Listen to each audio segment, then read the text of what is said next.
이제 조금 내용적인 거로 몇 가지 지적을 하자면, 이제 제일 중요한 거는,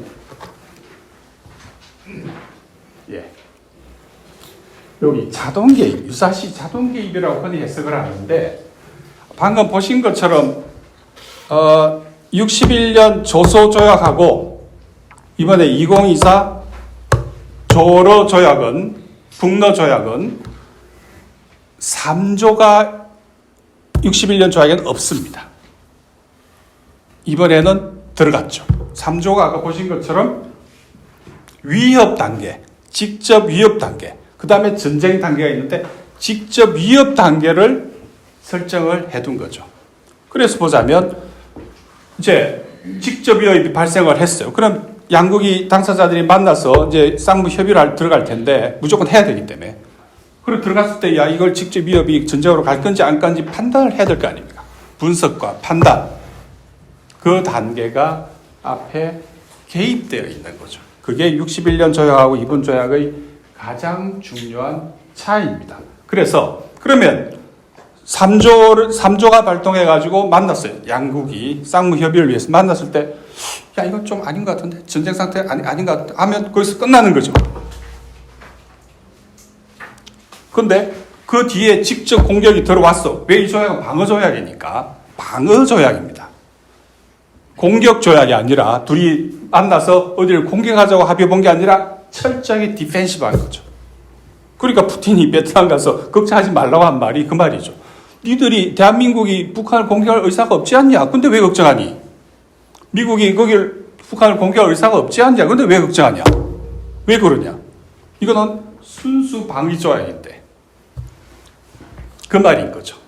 이제 그 푸틴이 했던 말은 그 문맥에서 이해를 하시면 되고, 그래서 저는 이게 자동 개입이다, 무조건 개입이다 하는 해석에 대해 조금 거리를 두려고 하는 거죠. 무조건 개입이다?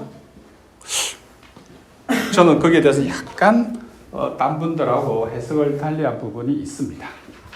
그리고 여러분 아시는 것처럼 2024년부터 지금까지 그 한미 간에 또는 한미일 포함해서 거의 제가 대충 계산해봐도 거의 매주 방위 연습을 했다고 이야기하는 거죠. 매주 만나서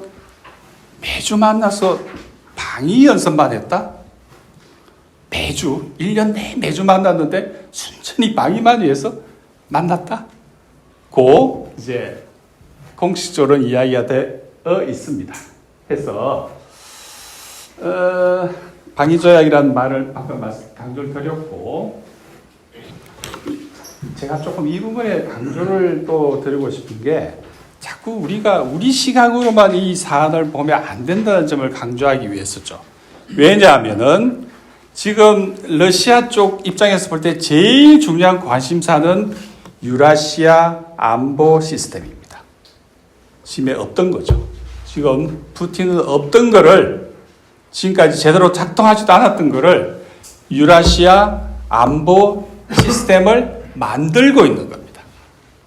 그러니까 러시아의 최대의 관심사는 유라시아 안보 시스템인 거죠. 그게 뭐냐? 지금까지 낡은 유로 어틀랜티스 안보 시스템이 붕괴되었다. 그렇기 때문에 이를 대체할 새로운 안보 시스템으로서 유라시아 안보 시스템을 지금 만들고 있는 겁니다. 그래서 지금까지 빠져있었던 미싱 링크라고 그러죠. 빠진 고리로서 북하고 러시아의 이번에 사실상 동맹에 준하는 관계를 만든 거죠. 그런 다음에 어떻게 합니까? 베트남에 가서도 CSP, 동반자 공동 선언을 하지 않습니까? 그리고 같은 시기에 인도하고는 군사 파견 조약을 체결합니다. 서로 사인했어요. 그게 인도하고 이게 지금 그 브릭스 같은 가입국 아닙니까? 러시아, 인도, 중국. 근데 아시겠지만 인도하고 중국은 영토 문제가 해결이 안 됐습니다. 그러니까 지금 중국 쪽에서 이거 남티벳이라고 아루나찰주라고 인도 지도를 좀 보셔야 되는데 아주 이상하게 되어 있는 그 맨 동북 끝에 주가 하나 있어요. 거기를 중국 쪽에서 남티벳이라고 이름을 바꿔 부르니까 인도 쪽에서는 그래? 그러면 티벳 문제 다시. 그 다음에 우리 저기 대만하고 다시 만날 거야. 사이좋게 지낼 거야. 군사연습할 거야. 예, 만만치 않은 문제입니다. 중국 인도 관계는 만만치 않습니다. 또 양쪽 다 덩치가 너무 커요. 이 긴장 관계가 지금 브릭스가 뭐 일견 순항하는 것처럼 보여도 지금 인도와 중국 이 문제가 해결되지 않으면은 상당히 걸림돌이 될 거라고 봐요. 그런데 중국하고 인도 사이가 이게 부하가 걸리면, 버든이 걸리면 누구 공간이 넓어집니까? 양쪽 다 친한 러시아죠. 네. 러시아의 공간이 더 확장되는 거죠. 그래서 특히 유라시아 안보 시스템 관련해서 푸틴이 아주 그 액티브하고 공격적으로 담론을 그쪽 세계 담론, 그러니까 중앙아시아죠. 유라시아 쪽 담론을 주도하면서 북한도 넣고 베트남도 관계 유지하고 특히 인도를 아까 말씀드린 것처럼 특별하고 특혜적인 동반자 관계로 설정을 하게 되는 거죠. 동시에 벨라루스는 사실은 러시아하고 유니언 스테이트라 부릅니다. 그건 같은 나라의 이야기죠. 하지만 주권의 소재는 각각 있지만 사실상 같은 나라는 이야기입니다. 뭐 그럴 수밖에 없죠. 역사적으로 보더라도. 거기 벨라루스고 그 밑에는 말로러시아, 그 다음에 노볼로시아, 거기가 바로 지금 우크라이나 남부의 그 지역 아닙니까? 돈바스. 그래서 그 다음에 이란하고의 관계가 또 역시 매우 중요합니다. 러시아 입장에서 볼 때는. 그리고 이 모든 구상들이 1990년대, 사실 다국화라는 개념은 1990년대 프리마코프 외교장관, 나중에 총리도 하죠. 시절에 나온 개념이에요. 어떤 면에서 본다 푸틴은 하고 라브로프 외무는 프리마코프의 제자라고 봐도 됩니다. 혹시 뭐 90년대 생각이 나시면 프리마코프라는 인물, 아무튼 굉장히 중요한 인물인데, 그래서 이 프리마코프가 주도했던 게 이란하고 관계를 돈독해야 되고, 동시에 중국, 러시아, 인도의 이 3자 관계, 이 3자 관계를 통해서 미국 주도의 단급 체제에 견제하려고 했던 게 이 3자 관계예요. RIC죠. 그러니까 러시아, 인도, 차이나. 그런데 방금 말씀드린 것처럼 인도하고 차이나는 매끄럽지가 않아요. 영토 문제 해결이 안 돼 있어요. 그러니까 이 3자 관계를 사실상 주도할 수 있는 거는 러시아가 되는 거죠. 근데 중국이 따라갈까? 이건 모르죠. 왜냐하니까 우리 특히 국내에서 이게 미국이 압도적 영향하에 있지 않습니까? 특히 국제정치나 이런 분석가들은. 근데 정말 참 이해가 안 되는 게, 저도 계속 비판을 하지만 여전히 러시아를 중국의 주니어 정도로 봐요. 그래서 중국의 속국 내지 종속국 정도로 이해를 하는데, 그거는 제가 보기에는 전혀 문제를 잘못 보고 있는 거죠. 그건 이제 앞으로 또 방금 말씀을 드리겠는데, 여기서 한 가지, 불가분리적인 안전구조, 그 다음 equal and indivisible 뭐 이렇게 해야 되는데, 이 개념, 요 단어가 지금 유라시아 그 안보 시스템, 푸틴이 지금 주도하고 있는, 그래서 핵심 개념이 이 단어입니다.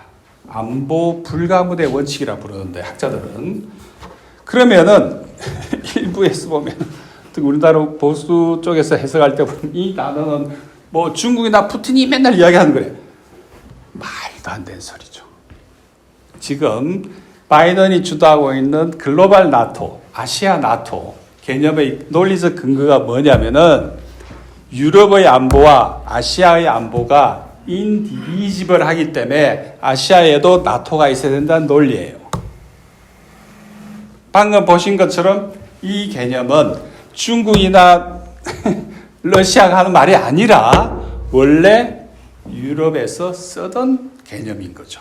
특히 소비에트가 러시아가 붕괴되고 난 다음에 파리 헌장이라고 하는 관련 유럽 국가 전부가 모여가지고 이제 새로운 질서에 대한 논리 이론적인 거지만 하는데 첫 번째가 각국은 자유로이 자기 동맹을 선택할 권리가 있다. 예. 두 번째, 안보 불가분. 나의 안보와 너의 안보는 분리되지 않는다. 예를 들어 아주 간단한 원리입니다. 이게 그야말로 이건 무슨 자유주의 원리예요. 예? 나는 내 동맹 파트너를 자유롭게 선택할 수 있어. 네? 자유롭게. 두 번째, 하지만 그 미국 대법원에 유명한 판례가 있지 않습니까? 너는 너의 주먹을 마음대로 휘두를 자유가 있어. 단 너의 주먹은 내 코앞에서 멈춰야 돼. 넘어오면 범죄죠. 폭력이잖아요. 그게 안보 불가분입니다. 아주 쉽게 말씀드리면 그건 우리 나라도 쓸 수 있고 미국도 쓸 수 있고 러시아, 중국 다 이야기하는데 지금 이쪽 유라시아 안보 새로운 안보 시스템 이야기하는 쪽에서 항상 이야기하는 것이 안보 불가분입니다. 그러니까 어떻게 보면 이게 굉장히 쉬워 보여도 이렇게 이해하시면 되죠. 아니 왜 나토가 북대서양인데 아시아에 왜 와? 그건 중국한테 위협이죠. 예를 들어 좀 이따 나오겠지만 한국이 왜 오크스라고 하는 앵글로색슨 군사동맹에 왜 가입을 하려고 그래? 중국하고 싸우자는 이야기죠. 그러면 중국은 당연히 야 한국이 나를 위협했잖아. 난 당연한 이걸 자위권을 발동하는 건 당연한 거야. 하고 더욱더 군사력을 강화시키겠죠. 그리고 한국에 대해서 만일 오크스에 가입하면 한미일 동맹도 동맹인데 만일 오크스에 가입하면 중국으로서는 안보 불가분의 원칙에 따라서 용납할 수 없는 일이 벌어지는 거죠. 그런데 우리 윤석열 씨는 지금 워싱턴에 가서 왜 갔겠습니까? 안보 상황이 군사적 안보 상황이 이처럼 더 안 좋은 방향으로 가고 있는 거죠. 이거 한미일 동맹 못지않게 중국으로서는 위협적입니다. 한국이 일본이 기존의 미국, 영국, 호주로 되어 있는 앵글로색슨 군사동맹의 오크스에 한국과 일본이 들어간다는 의미는 중국과 싸우자는 이야기죠. 거꾸로 계속 하고 있는 거죠. 지금 안 좋습니다. 그래서 이거는 약간 기억해 줄 필요가 있는 게 보상성이 있죠. 이건 북한식 번역입니다. 일방이 해당한 국제밀주에 가입하는 걸 협조하며 지지한다. 이거는 북한이 브릭스라든지 그 다음에 SCO 상하이 협력기구라든지 기타 CSTO라든지 CSTO는 러시아가 주도하는 집단 안보 조약 기구입니다. 거기에는 벨라루스하고 중앙아시아 몇 나라도 가입되어 있는 등등등 국제기구 혹은 지역기구에 가입할 때 지지한다. 브릭스에 가입하려고 하면 러시아가 북의 가입을 지지한다. 고 해석될 수 있는 조항이죠. 그래서 7조도 지금이야 당장 구체적으로 뭘 적질 않아 있지만은 굉장히 중요한 앞으로 눈여겨봐야 될 그런 부분입니다. 해서 조금 더 가면 여기 역시 우리가 제일 초미의 관심사가 군사기술 협력 이게 아닌가 싶어요.